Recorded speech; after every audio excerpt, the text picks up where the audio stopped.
মুজিবের সময় বাংলাদেশ-ভারত সম্পর্ক মেজর ডালিম। মুজিব সরকারের দাসপ্রভু সম্পর্ক জনগণের মনে ভারত বিদ্বেষ জাগিয়ে তোলে। পাকিস্তানি বাহিনীর সারেন্ডারের পর ভারতীয় বাহিনী বাংলাদেশী সরকারের অনুরোধে বাংলাদেশে থেকে চলে যায়। বিজয়ী সেনা হিসেবে বা অন্য কোনো কারণেই হোক চলে যাবার আগে তারা হাতিয়ার, অস্ত্রশস্ত্র, ভারী কামান, ট্যাঙ্ক, গোলাবারুদ, যুদ্ধের অন্যান্য আনুষঙ্গিক যন্ত্রপাতি এবং মিল কারখানার মেশিনপত্র খুলে নিয়ে যায় ভারতে। তারা অধিকৃত শহর ও সেনানিবাসগুলো থেকে আসবাবপত্র, ফিটিংস, ফার্নিচার, এমনকি কমোড বেসিন পর্যন্ত খুলে নিয়ে যেতে থাকে। অনেক পত্রিকায় ১৯৭৪ সালের ডিসেম্বর ইস্যুতে ছাপা হয়, ভারতীয় বাহিনী বাংলাদেশ থেকে সর্বমোট $১,০০০ মিলিয়ন অস্ত্রশস্ত্র, মেশিনপত্র, যুদ্ধসরঞ্জাম ও কাঁচামাল ভারতে নিয়ে যায়।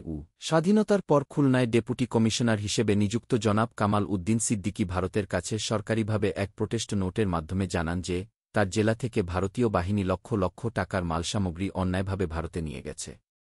তিনি ভারতীয় বাহিনীর এ ধরনের লুটপাটের ঘোর বিরোধিতা করেন। ভারত ও পাকিস্তান সীমান্ত দিয়ে আগেও চোরাকারবার চলত, কিন্তু বাংলাদেশ হবার পর চোরাকারবারের মাত্রা বেড়ে যায় চরমভাবে।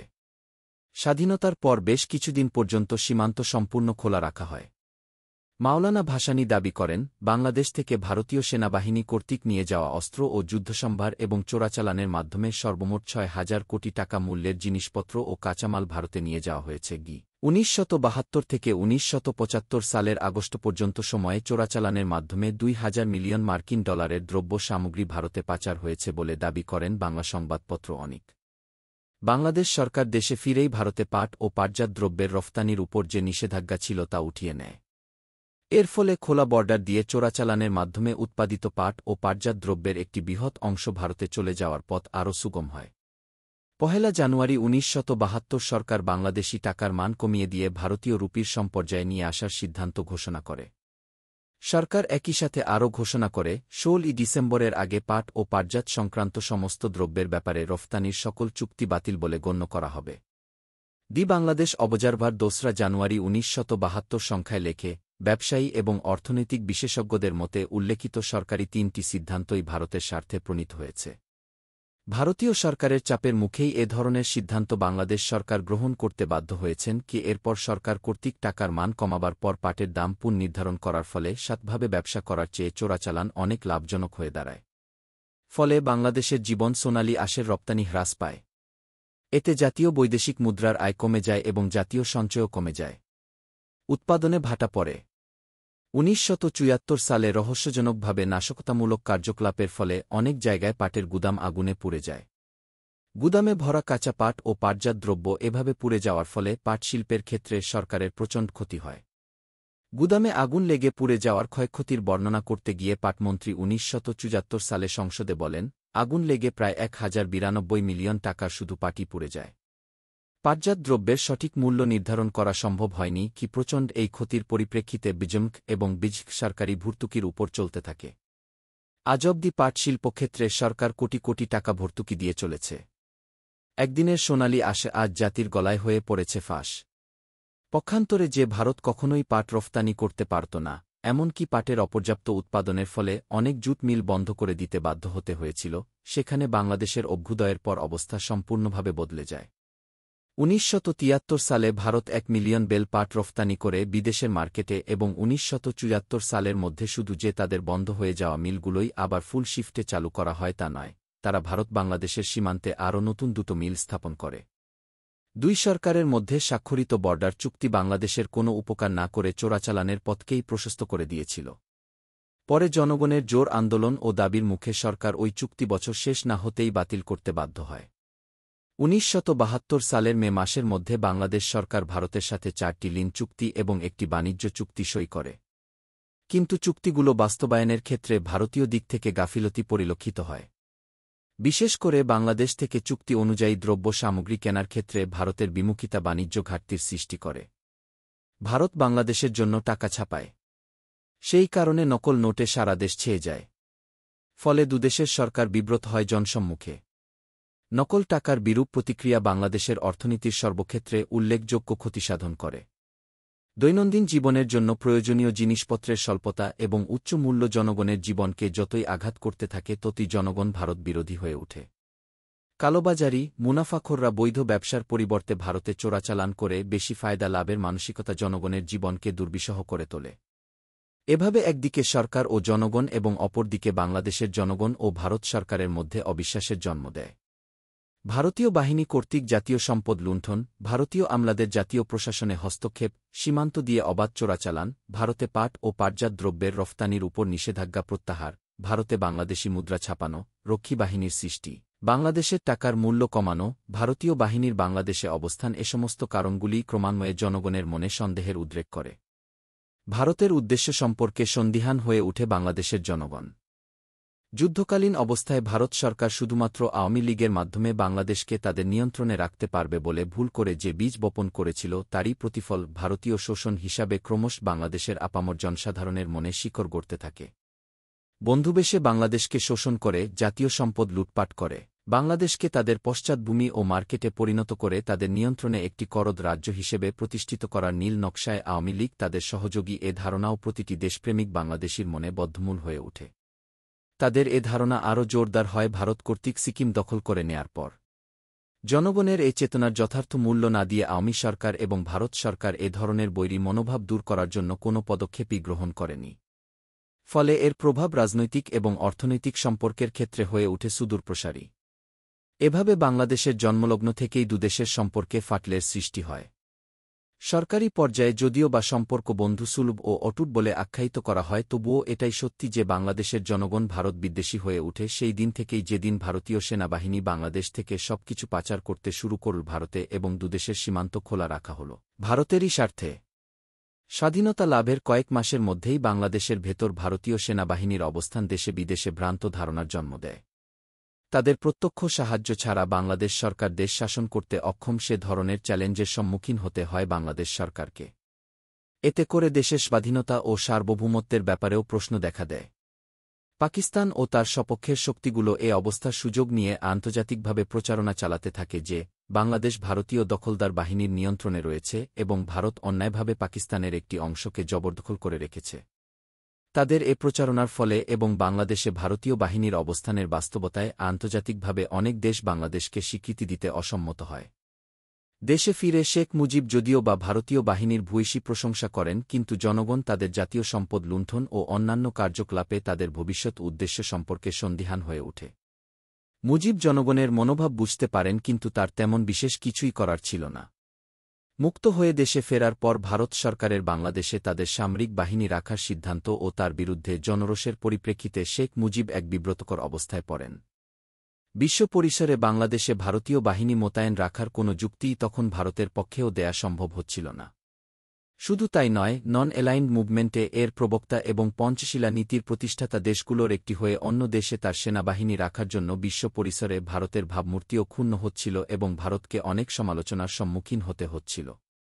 এই পরিপ্রেক্ষিতে অবস্থার চাপে ব্যবস্থা গৃহীত হয় যে ভারতীয় সেনাবাহিনী বাংলাদেশের ভূখণ্ড থেকে সরিয়ে নেওয়া হবে।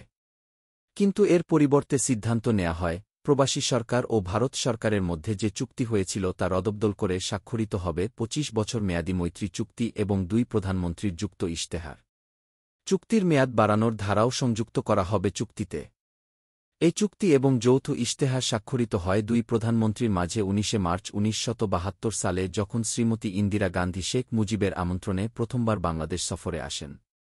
এ সফরের সময় ৩টি গুরুত্বপূর্ণ সিদ্ধান্ত গ্রহণ করা হয়। ট্রানজিট ট্রেড এবং বর্ডার ট্রেড বজিয়ে রাখা হবে।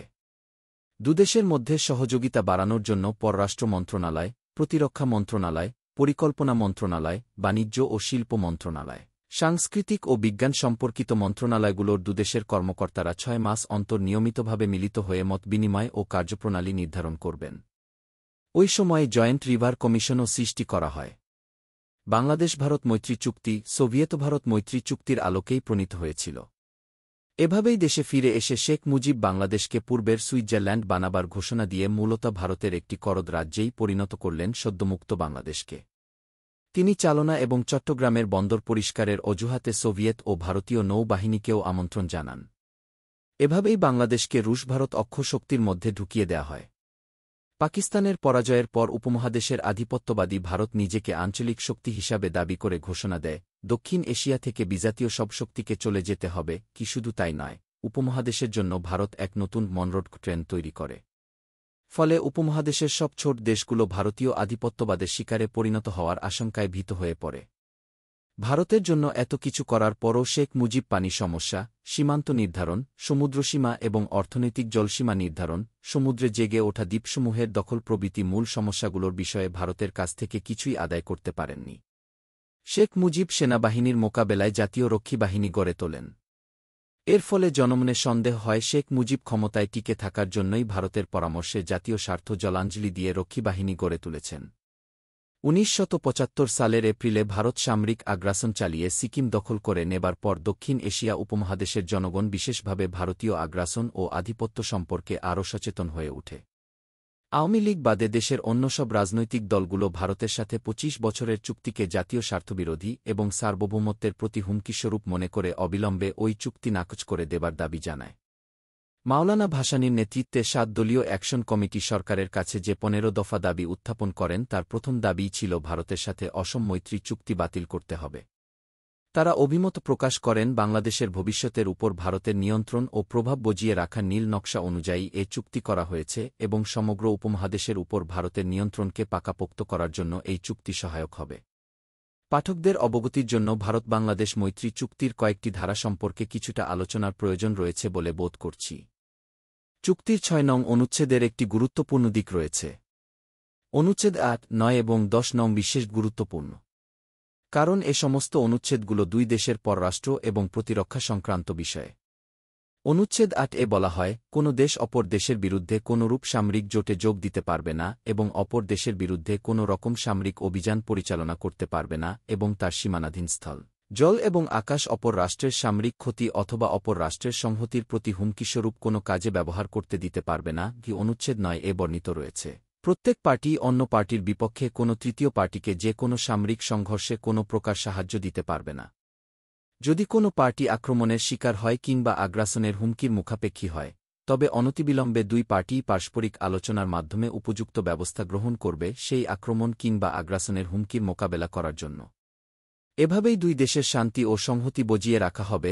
অনুচ্ছেদ 10 বর্ণিত আছে, এই চুক্তির পরিপন্থী কোনো প্রকার অঙ্গীকার কোনো পার্টি অন্য কোনো দেশ বা একাধিক দেশের সাথে খোলাভাবে কিংবা গোপনে করতে পারবে না। স্বাধীন বাংলাদেশের জন্য এ ধরনের কোনো চুক্তির কি প্রয়োজন ছিল? ভারত বাংলাদেশের বন্ধুরাষ্ট্র। বাংলাদেশের 3 দিকই ঘিরে রয়েছে ভারত। পূর্ব দিকে সামান্য সীমান্ত রয়েছে বার্মার সাথে, দক্ষিণে বঙ্গোপসাগর। অনেকের মতে পররাষ্ট্র এবং প্রতিরক্ষা সংক্রান্ত এ ধরনের কোনো চুক্তির প্রয়োজন ছিল না।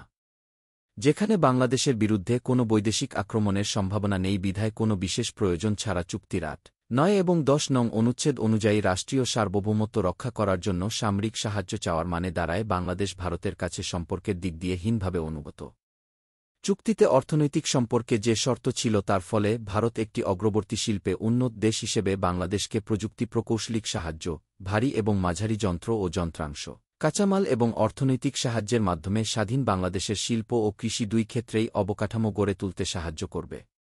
ভারতের অর্থনীতি ও শিল্প কাঠামো বাংলাদেশের চেয়ে আকারে অনেক বড় ও উন্নত। তারা প্রায় প্রয়োজনীয় সবকিছুই নিজেরা তৈরি করে। পক্ষান্তরে বাংলাদেশের অর্থনৈতিক ভিত্তি তুলনামূলকভাবে অনেক ছোট ও দুর্বল, শিল্পক্ষেত্রেও অনগ্রসর। প্রয়োজনীয় তেমন কিছুই বাংলাদেশে তৈরি হয় না। সেক্ষেত্রে দুই দেশের মাঝে উল্লেখিত চুক্তির শর্ত অনুযায়ী অর্থনৈতিক সহযোগিতার মানেই হচ্ছে ভারত কর্তৃক বাংলাদেশকে সব বিষয়ে একটি বাজারে পরিণত করা। অর্থনৈতিক সহযোগিতার নামে বাংলাদেশের অর্থনীতিকে ক্রমান্বয়ে ভারতের বিশাল অর্থনীতির অঙ্গীভূত করে নেয়া। চুক্তিতে ব্যক্ত ইচ্ছানুযায়ী ব্রহ্মপুত্র, মেঘনা এবং গঙ্গা অববাহিকার পানি সম্পদের উন্নয়ন ও সুব্যবস্থা করার ধারার প্রভাব হচ্ছে অনেক সুদূরপ্রসারী। সাহায্য ও সহযোগিতার যে কোনো চুক্তি যদি অসম দুটি রাষ্ট্রের মধ্যে সম্পাদিত হয়, একটি বৃহৎ এবং ক্ষমতাশালী এবং অপরটি ছোট এবং দুর্বল রাষ্ট্র, তাহলে সেই চুক্তির সুবিধা সাধারণভাবেই পাবে তুলনামূলকভাবে যে দেশ বড় ও শক্তিশালী। এ অকাট্য সত্যের পরিপ্রেক্ষিতে আওয়ামী লীগের অনেকেই এই চুক্তির বিরোধিতা করেছিলেন, কিন্তু তাদের প্রতিবাদকে উপেক্ষা করে আওয়ামী লীগের ভেতরের ভারতপন্থীদের প্ররোচনায় শেখ মুজিব 25 বছরের আত্মঘাতী মৈত্রী চুক্তি সই করেছিলেন। সার্বভৌমত্বের মতো বিষয়েও ভারতের সাথে বাংলাদেশের স্বার্থের দ্বন্দ্ব রয়েছে। স্থলসীমা ছাড়াও ইকোনমিক জোন সম্পর্কে দুদেশের ভিন্ন অবস্থানের পরিপ্রেক্ষিতে জলসীমা নির্ধারণ করতেও দীর্ঘ সময় লাগবে। আন্তর্জাতিক আইন অনুযায়ী আমাদের উপকূলের সমুদ্র সীমানাও এ পর্যন্ত ঠিক করা সম্ভব হয়নি। 1974 সালে বিতর্কিত কিছু জায়গার ব্যাপারে ভারত ও বাংলাদেশের মধ্যে একটি চুক্তি স্বাক্ষরিত হয়। চুক্তি অনুযায়ী আমরা আমাদের ন্যায্য পাওনা ভারতের কাছ থেকে পাইনি। সমুদ্রসীমা ও ইকোনমিক জোন সম্পর্কে ভারতের অবস্থানের ভিন্নতার কারণে যে 6টি তেল কোম্পানি 1973 থেকে 1974 সালে বাংলাদেশ সরকারের সাথে চুক্তি স্বাক্ষরিত করে, তাদের একটি কোম্পানি অ্যাসল্যান্ড অয়েল কোচকে তৈলকূপ খনন করতে বাধা দেয় ভারত। ভারতীয় প্রতিবাদের মুখে ওই তেল কোম্পানিকে খনন কার্য বন্ধ করে ফিরে চলে যেতে হয়েছিল। শুধু তাই নয়, কয়েক জায়গায় নাশকতামূলক কার্যকলাপ ও কিডন্যাপিং এর মতো পদক্ষেপের মাধ্যমে কোম্পানিগুলোকে ভয় দেখান হয়। এ ব্যাপারে বাংলাদেশ সরকার কিছুই করতে পারেনি। বঙ্গোপসাগরের মুখে জেগে ওঠা ভূখণ্ড বাংলাদেশ ও ভারতের মধ্যে নতুন দ্বন্দ্বের সৃষ্টি করে। হারিয়াভাঙ্গা নদীর মোহানায় দক্ষিণ তালপট্টি নামের এক ভূখণ্ড জেগে উঠেছে বঙ্গোপসাগরের উপকূলে। মালিকানা নিয়ে বিরোধ দেখা দিলে দুই সরকারের মাঝে সমঝোতা হয় যৌথ সার্ভের মাধ্যমেই তালপট্টির মালিকানা নির্ধারণ করা হবে। কিন্তু হঠাৎ করে সমঝোতার বরখেলাপ করে ভারতীয় নৌবাহিনী একদিন তালপট্টি দখল করে নিয়ে সেখানে ভারতীয় পতাকা উড়িয়ে দেয় একতরফাভাবে। সবচেয়ে বড় সমস্যা হল পানি ভাগাভাগির সমস্যা। নদীমাতৃক বাংলাদেশের অসংখ্য নদীনালার পানি হচ্ছে কৃষিভিত্তিক বাংলাদেশের জীবন। দেশের বেশিরভাগ নদনদীর উৎপত্তি হয়েছে উত্তরে হিমালয় পর্বতমালায় এবং বাংলাদেশের উপর দিয়ে প্রবাহিত হয়ে গিয়ে মিশেছে বঙ্গোপসাগরে। গঙ্গা, ব্রহ্মপুত্র, মেঘনা, তিস্তা, যমুনা, গোমতী, মুহুরী, সুরমা, খোয়াই, কুশিয়ারা, পদ্মা প্রবাহের উপরে নির্ভরশীল বাংলাদেশের প্রাকৃতিক পরিবেশ ও দেশের কৃষিভিত্তিক অর্থনীতি। আন্তর্জাতিক নদী গঙ্গার উপর একতরফাভাবে ভারত কর্তৃক ফারাক্কা বাঁধ নির্মাণ করায় জনগণের উপর নেমে এসেছে এক দুর্বিষহ অভিশাপ। বাংলাদেশের উত্তর পশ্চিমাঞ্চলের 1/3 আজ মরুপ্রায়। নদী ভরাট হয়ে যাচ্ছে, একই হারে বাড়ছে লবণাক্ততা।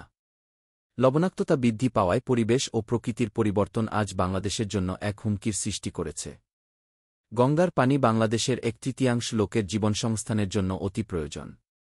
ফারাক্কা বাঁধের ফলে পানির অপ্রতুলতা দুদেশের মধ্যে তিক্ততায় বৃদ্ধি করেছে। বাংলাদেশের জনগণের প্রয়োজনের প্রতি সহানুভূতিশীল ও শ্রদ্ধাশীল হয়ে একটি ন্যায়সঙ্গত সমাধান খুঁজে পাবার চেষ্টা না করা হলে বাংলাদেশ ভারত সম্পর্কের আরও অবনতি ঘটবে ভবিষ্যতে। ভারত তিস্তা নদীর উপরও বাদ দিয়েছে একতরফাভাবে। এ নদীর পানি ভাগাভাগির ব্যাপারেও তারা এখন পর্যন্ত কোনো আলোচনা করছে না। বাদ দেয়ার ফলে নদীতে পানির প্রবাহ কমে গেছে। ফলে বাংলাদেশের উত্তরাঞ্চলের 4টি জেলা ক্ষতিগ্রস্ত হচ্ছে। এছাড়া ভারত খোয়াই, গোমতী এবং আরও প্রায় 10টা নদীতে বাদ দিচ্ছে একতরফাভাবে, কোনো আলাপ আলোচনা ছাড়াই। এর ফলে খরার সময় বা শুষ্ক মৌসুমে কৃষির জন্য যে পরিমাণ পানির প্রয়োজন হবে কৃষকরা তা পাবে না। ব্রহ্মপুত্র, মেঘনা এবং গঙ্গা অববাহিকার পানি সম্পদের সুষ্ঠু ব্যবহারের জন্য ভারত ইতিমধ্যে আবার এক লিঙ্ক ক্যানালের প্রস্তাব উত্থাপন করেছেন। তারা চাচ্ছেন ক্যানাল খুঁড়ে ব্রহ্মপুত্র থেকে পানি সরবরাহ করা হবে গঙ্গা ও হুগলি নদীর নাব্যতা বাড়াবার জন্য। কিন্তু বাংলাদেশ সরকারের পক্ষে কোনো যুক্তিতেই এই প্রস্তাব গ্রহণযোগ্য হতে পারে না বলেই বিশেষজ্ঞরা মত পোষণ করেন। যদিও মৈত্রী চুক্তিতে বলা হয়েছে, আমাদের দুই দেশের মাঝে সীমান্ত হবে শান্তি ও বন্ধুত্বের অনন্তকালের সাক্ষী, কিন্তু সামরিক এবং অর্থনৈতিক দৃষ্টিভঙ্গি থেকে একথার ভিন্ন মানেও খুঁজে পাওয়া যায়। ভারতের উত্তর পূর্বাঞ্চলের বিভিন্ন অংশগুলোকে একত্রীকরণের মাধ্যমে একটি অখণ্ড প্রতিরোধ ব্যবস্থা কায়েম করার যে সামরিক উদ্দেশ্য ভারত অনেক দিন ধরে মনে পোষণ করে আসছে, তার সাথে স্বাধীনতার পরপর আওয়ামী লীগ সরকারের প্রচারণা ও রাজনৈতিক অঙ্গীকার। বাংলাদেশের মতো ক্ষুদ্র আর গরিব দেশের জন্য কোনো বড় আকারের সেনাবাহিনীর প্রয়োজন নেই, এর একটা সামঞ্জস্য পাওয়া যায়। ভারতের লক্ষ্য অর্জন করার জন্যই আওয়ামী সরকার এ ধরনের অঙ্গীকার ব্যক্ত করেছিল। অনন্তকালের শান্তি আর বন্ধুত্ব টিকিয়ে রাখা সম্ভব শুধুমাত্র দুই দেশের মধ্যে সামরিক সংঘর্ষের সম্ভাবনার সব পথ চিরতরে বন্ধ করে দেওয়ার মাধ্যমেই। রাষ্ট্রীয় সম্পর্ক সময় ও বাস্তবতার সাথে পরিবর্তনশীল। তাছাড়া দুটি প্রতিবেশী রাষ্ট্রের মধ্যে যেখানে রয়েছে হাজারো সমস্যা, সেখানে অনন্তকালের শান্তি আর বন্ধুত্বের গ্যারান্টি পাওয়া অসম্ভবই শুধু নয়, অবাস্তবও বটে। বাংলাদেশ ও ভারতের অর্থনীতি যেখানে সম্পূরক না হয়ে অনেক ক্ষেত্রেই প্রতিযোগিতামূলক এবং অসম অর্থনৈতিক অবকাঠামোর ফলে যেখানে চোরাচালান ক্রমশ বৃদ্ধি পাচ্ছে, সেখানে দুর্বল প্রতিরক্ষা বাহিনীর তত্ত্ব কী করে জাতীয় স্বার্থ নিশ্চিত করতে পারে? তথাকথিত অনন্তকালের শান্তি বা কী করে প্রতিষ্ঠা করা সম্ভব? প্রতিবেশী রাষ্ট্রের মধ্যে অনেক ধরনের সমস্যাই থাকতে পারে। তাই বলে আলাপ আলোচনার মাধ্যমে শান্তিপূর্ণভাবে সেগুলোর সমাধান করা যাবে না, এমনটা ভাবাও যেমন ঠিক নয়, তেমনি দুদেশের মধ্যকার সব সমস্যা সংঘাতের মাধ্যমেই শুধু নিরসন করা সম্ভব, এ ধারণাও সঠিক নয়। দুদেশের রাজনৈতিক নেতৃবৃন্দের দূরদর্শিতা, পরিপক্কতা, গতিশীলতা ও মানবিক দৃষ্টিকোণ দিয়ে সব সমস্যার সমাধান খুঁজে বের করার আন্তরিকতাই শুধু গড়ে তুলতে পারে বন্ধুত্ব। এর জন্য পোশাকি চুক্তির প্রয়োজন হয় না। পক্ষান্তরে অবিশ্বাস, দমননীতি, একে অপরকে ঠকাবার প্রচেষ্টা যেখানে প্রকট সেখানে স্বাক্ষরিত চুক্তিও কোনো কাজে আসে না। তথ্যসূত্রয়া দেখেছি যা বুঝেছি যা করেছি। লেখক মেজর ডালিম। বই পড়ুন, ইতিহাস জানুন। নিজের বিবেক জাগ্রত করুন।